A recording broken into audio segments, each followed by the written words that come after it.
Energy investment, micro and large scale, clean energy considerable penetration in the grid, and high local price indexes. Definitely, there's a key role for the government in a national clear policy that is fostering renewables, and of course includes the wind potential that we have. The regulatory framework that we have placed was based on study of learning the best practices of other countries that bet on these new technologies. So it's a very solid framework that fosters incentives that most of the countries have, but it's the basic ones are import duty exemptions for clean energy for equipment and machinery, income tax exemptions to the renewable generations. And this is very important for us. But what is really interesting is that what makes those rules to keep up through time. The first speaker from Globeleq mentioned that the changing of rules regarding the regulatory framework is really an issue and affects the investment that you place in the countries. And I'm really glad to share with you that Salvador has placed a new law, that's a stability law, that what it says, it's right now being approved this year, that the rules that you had at the time that you signed a contract in the country will not change. That's the new stability law. We're actually learning that from Colombia. That's very important for us.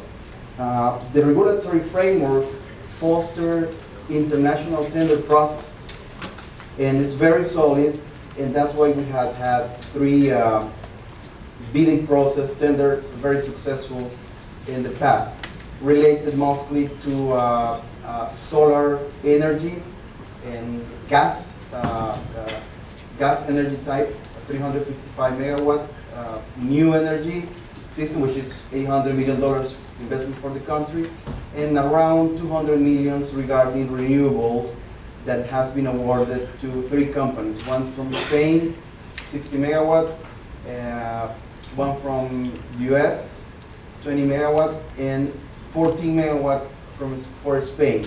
In that bidding process, out of 100 megawatt, which is the total amount of bidding megawatts in the process, 60 were solar and 40 megawatt were wind resources.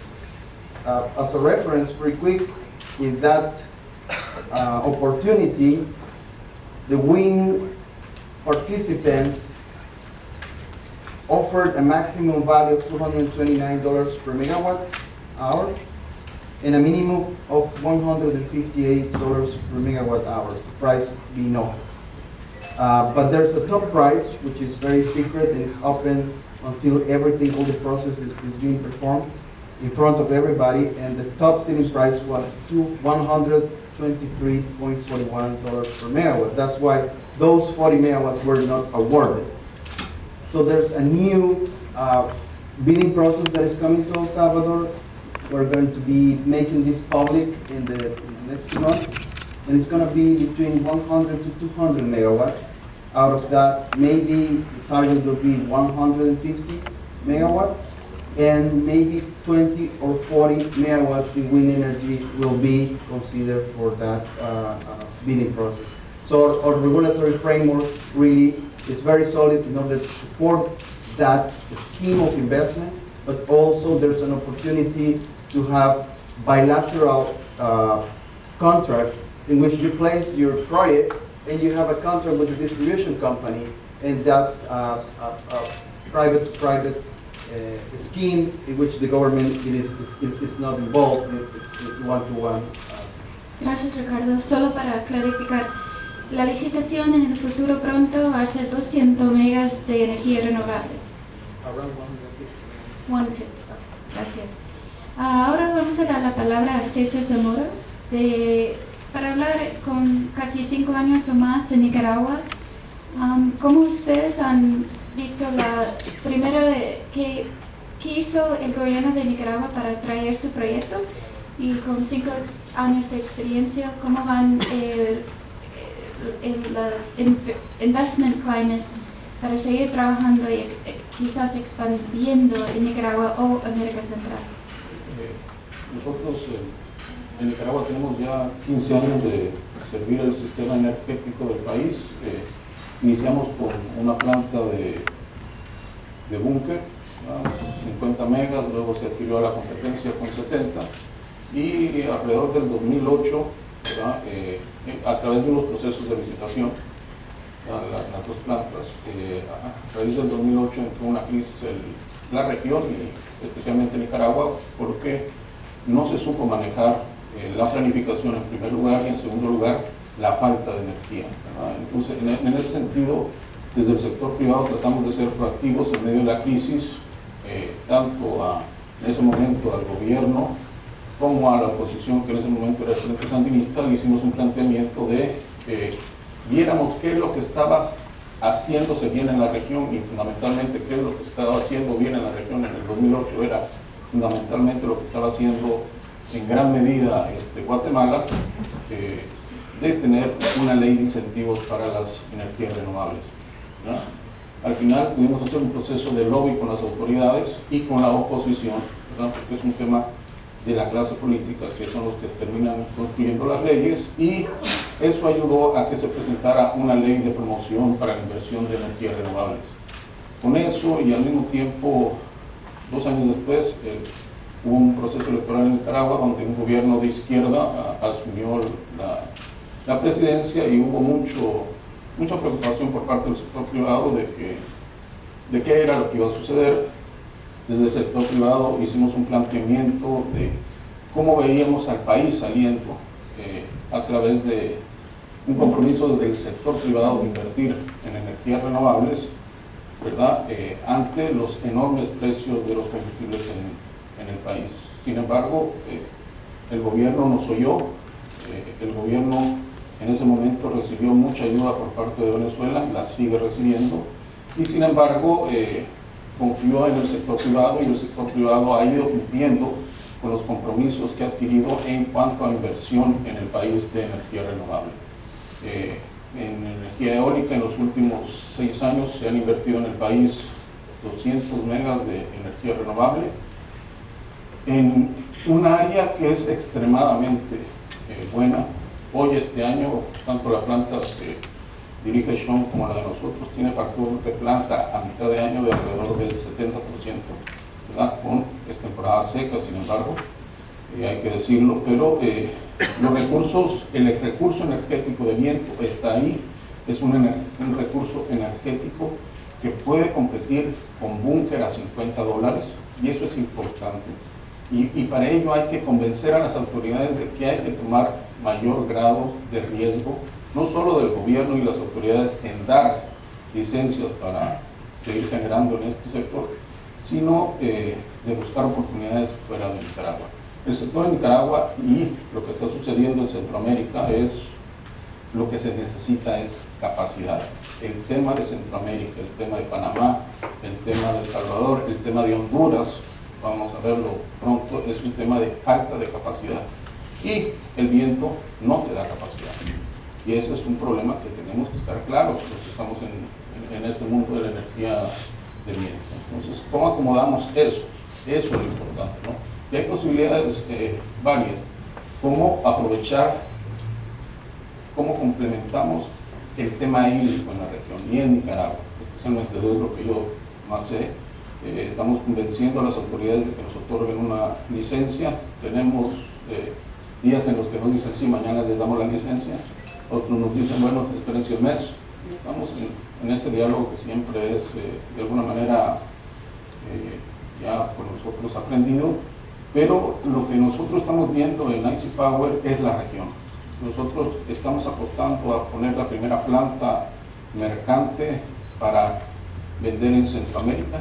Creemos que el problema de Nicaragua es que todo el país está sobrecontratada, la distribuidora está sobrecontratada, y si queremos crecer es a través de buscar el mercado regional. El mercado regional para nosotros funciona porque venderíamos energía cuando hay más escasez, que es en el verano, que es cuando más demanda hay, y cuando hay países como Costa Rica, Panamá, El Salvador y Honduras que van a requerir energía porque no tiene la potencia necesaria para cubrir su demanda durante la época seca. Entonces, esa es la apuesta que estamos haciendo en Icy Power para crecer el viento, pero es, de vuelta, es sin PPA, es un proyecto mercante, es un proyecto con nuevos retos y, como bien decía Arroyo, con las tasas de retorno hacia la baja, posiblemente. Yo creo que posiblemente, si se dan las oportunidades o las demandas necesarias, también los factores de rentabilidad pueden aumentar, ¿verdad? Pero de vuelta, la región y Nicaragua, las crisis representan oportunidades. Hoy sabemos que el petróleo está a la baja, pero va a subir. O sea, aquí la física es al revés, lo que baja generalmente sube, ¿verdad? Entonces, el tema para nosotros con las autoridades, mucho diálogo y hacer mucho énfasis en la planificación. El talón de Aquiles de las autoridades es que no han tenido la capacidad de planificar qué es lo que necesitan en términos de energía y capacidad, ¿no? Y lo que hay que hacer es ayudarlos y comprometerse con la palabra. Si uno dice que va a poner una planta, la tiene que poner en tiempo y forma para que los países funcionen. Porque los gobiernos, el mayor tema de los gobiernos es la tarifa, ¿no? Y esa es la enorme deuda que tenemos tanto el sector privado como los gobiernos. Nosotros entramos en unos procesos de privatización ofreciéndoles al público mayor reducción en las tasas de las tarifas y no le hemos cumplido. Gracias, Cesar. Claro que tiene un montón de experiencia en la región y el tema de planificación también es algo que vemos muy importante, no solamente a nivel nacional, sino a nivel regional. ¿Qué roles están jugando CDMER, la CRI, la EOR para ayudar? Si Panamá está poniendo mucha generación, ¿qué está haciendo El Salvador o Nicaragua, otros países, para no solamente expandir su generación, si van a tener en el mercado regional? Quiero dar la palabra a Sean, y con mucha experiencia también en América Central, mucho más competencia, como dijo Ajay, en el mercado de viento y otros proyectos de energía renovable. ¿Dónde va en su compañía? ¿Qué están mirando al futuro en términos de crecer la penetración de energía renovable en América Central? Sí, ¿me escuchan bien? ¿No? Bueno, llegar el micrófono. O sea, como bien mencionó mi jefe Jay en la mañana y otros pues, han indicado, la verdad es que los últimos 7 años han sido muy productivos en el sector. Hacia el futuro, los retos son mucho más difíciles. O sea, en mi opinión, no sé cómo se dice en español, pero the low-hanging fruit has been picked. Los proyectos son más difíciles, es decir, futuro. Tenemos nuevos retos, saturación de redes, el precio de combustible está abajo en muchos mercados, incluyendo Centroamérica, que tiene muy buenos factores de planta. Hoy en día no podemos presentar ahorros sobre una planta térmica. Entonces, hacia el futuro va a haber oportunidades, pero son lo más difíciles. Como bien dice Cesar, no es solamente Nicaragua que está sobrecontratado. Todos los mercados son sobrecontratados. Y Panamá es el único mercado que crece tan rápido que se renueva la demanda cada par de años. Una vez que se instalen los 400 o 500 megas de renovables intermitentes en Honduras que ya tienen PPA, sería prudente para Honduras ofrecer más contratos. O sea, es muy debatible. Hubo mucha participación en PEC 3 en Guatemala, y si se hacen todos los proyectos adjudicados en Guatemala también está muy cubierto en el corto mediano plazo.